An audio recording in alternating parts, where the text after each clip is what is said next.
టికెట్లు డబ్బు అండి. ప్రతి ఒక్కరు సిద్ధంగా ఉండాలి. రెడీనా సార్? చెప్పట్లే. Okay, ready. గోదావరి మాతకి, గోదావరి మాతకి.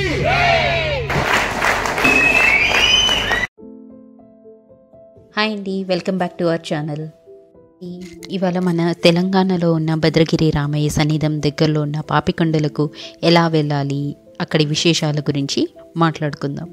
ముందుగా మన శ్రీరాముడు పర్యటించిన చోటు భద్రాచలంకి మన హైదరాబాద్ నుండి రోడ్డు ట్రిప్ అయితే సూర్యాపేట్ ఖమ్మం మీదుగా అయితే 313 కిలోమీటర్లు, యాదగిరిగుట్ట మహబూబ్ నగర్ మీదుగా అయితే 303 కిలోమీటర్లు పడుతుంది.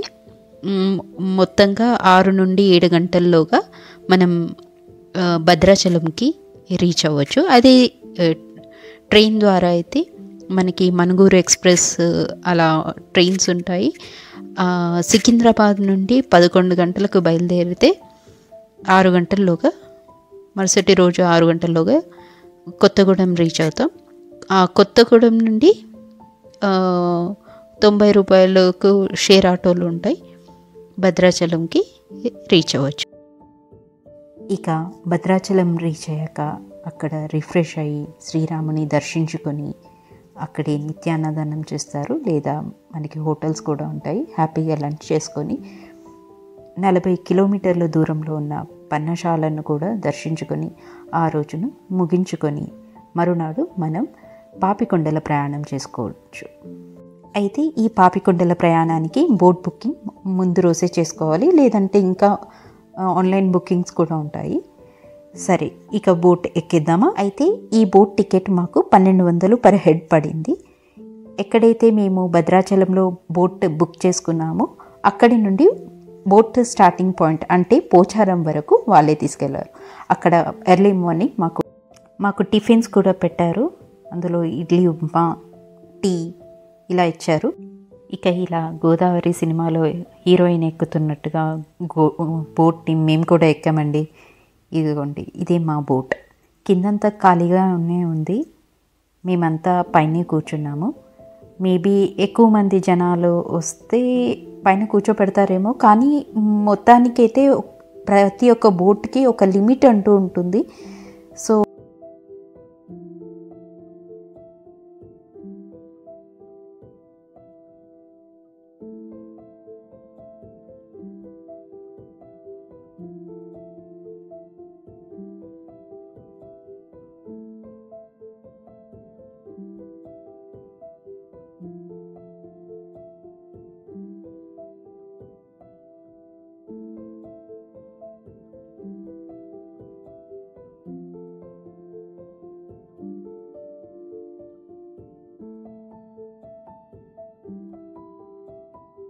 అదిగోండి, మా పక్కన బోట్ స్టార్ట్ అయిపోయింది. మేమందరం బాయ్ చెప్పేసాము.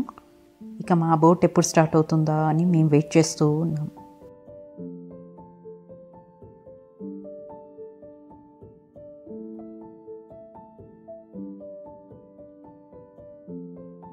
అయితే బోట్ ఎక్కే ముందే మాకు జాకెట్స్ ఇచ్చారు, కొన్ని ఇన్స్ట్రక్షన్స్ ఇచ్చారు. స్టార్ట్ అయ్యే ముందు నిలబడొద్దు అని. అలా కూర్చొని ఉన్నాము. ఇక మా బోట్ కూడా స్టార్ట్ అయిపోయిందండి.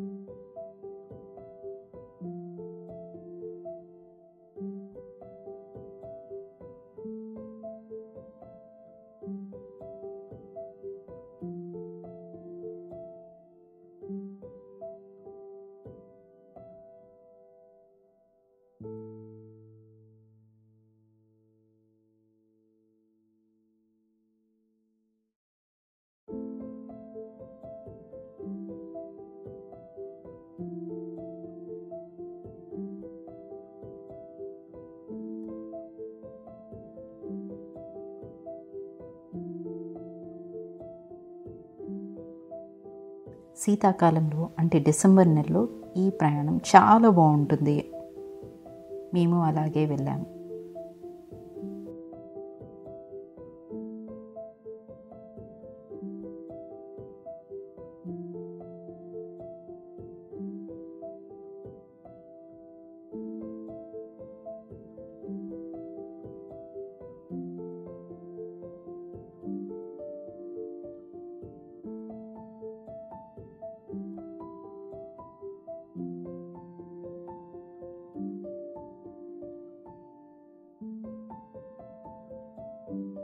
ఈ బోటు ప్రయాణం మీదుగా మనకి కొన్ని గ్రామాలు కూడా తారసపడుతుంటాయి.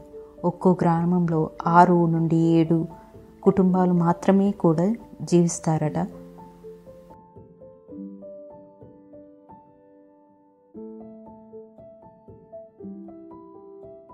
కానీ వాళ్ళు ప్రకృతి ఒడిలో బ్రతుకుతున్నారు. అంతకన్నా అందమైన జీవితం ఏముంటుంది?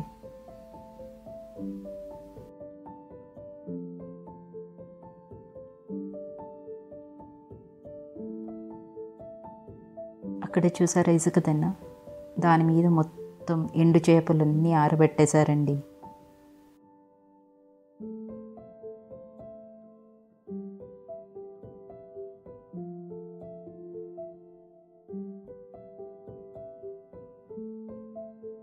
ప్రతి ఒక్క కుండ నిండుగా పచ్చని చెట్లు, ఎంత అద్భుతంగా ఉందో.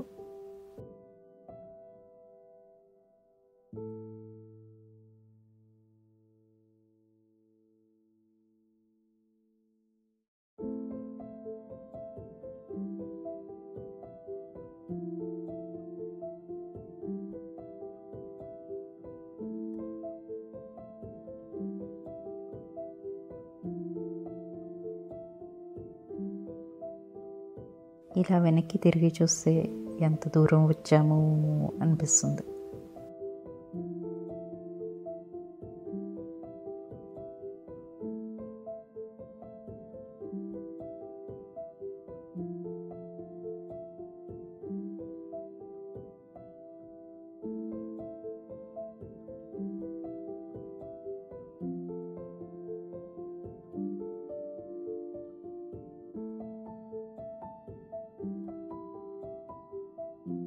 ఇది మొత్తం ఒక 5 గంటల ప్రయాణం అనుకోండి.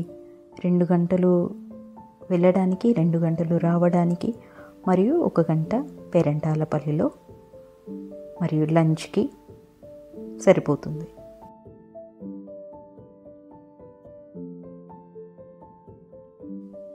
ఇక మా బోట్ పేరంటాలపల్లికి రీచ్ అవుతుంది. పేరంటాలపల్లి వచ్చేసామండి. ఇక్కడ ఒక శివాలయం ఉంటుంది. అందులోనూ ఇక్కడ నిశ్శబ్దంగా ఉండాలని, దానం చేయవద్దని, ఒక్కసారి గంట కొట్టాలని చెబుతారు.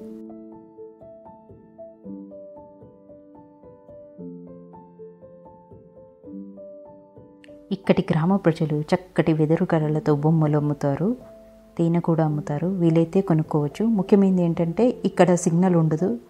సో నో ఫోన్ పేమెంట్స్, క్యాష్లోనే కొనుక్కోవాలి. ఇక్కడే బొంగులో చికెన్ కూడా అమ్ముతారు.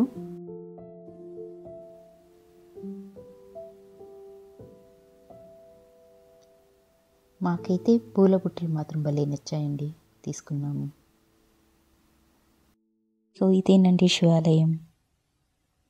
శివాలయంకి ఎదురుగా మనకి జలపాతం కూడా కనిపిస్తుంది. ఇదేనండి బొంగులో చికెన్. తిరుగు ప్రయాణంలో చికెన్ ఆర్డర్ చేసుకున్న చికెన్ తీసుకొని మనం వెళ్ళొచ్చు.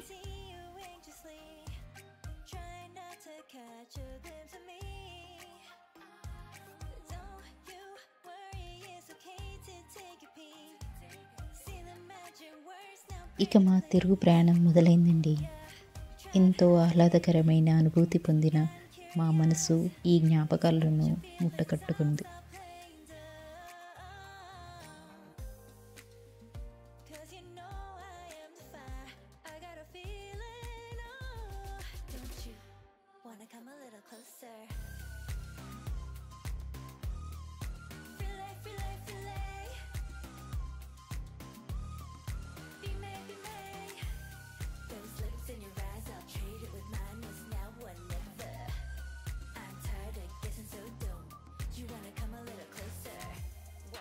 Playing cool, just tell me what you gonna do, boy.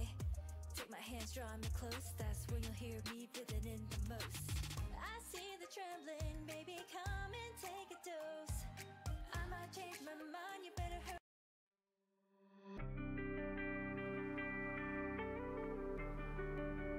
Godavari సినిమాలో చెప్పినట్టు ఇది ప్రతి ఒక్కరి లైఫ్లో వెళ్ళవలసిన ఒక మంచి ట్రిప్.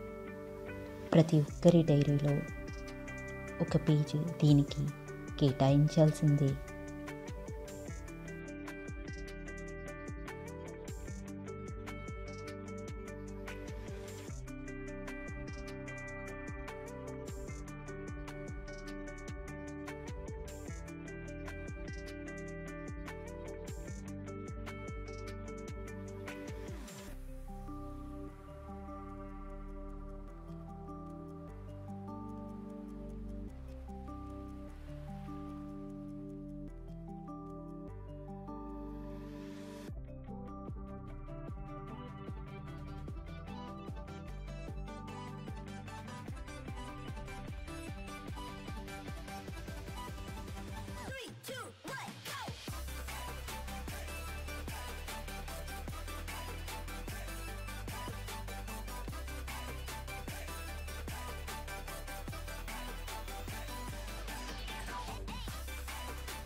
అదిగోండి, అది రాజమండ్రి నుండి వచ్చే పోర్ట్. మనకి పాపికొండలకి రాజమండ్రి నుండి కూడా రూట్ ఉంది. ఇక బోట్లో చిన్నవాళ్ళని పెద్దవాళ్ళని పిలిచి ఆడించారు, మంచి ఎంటర్టైన్మెంట్ని అందించారు.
మీ బిజీ స్కెడ్యూల్లో ఇలాంటి ఒక మంచి అనుభూతిని మీరు కూడా పొందాలి.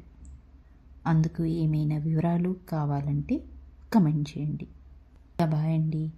ఇంకో మంచి వ్లాగ్లో మళ్ళీ కలుద్దాం. ఇక సెలవు.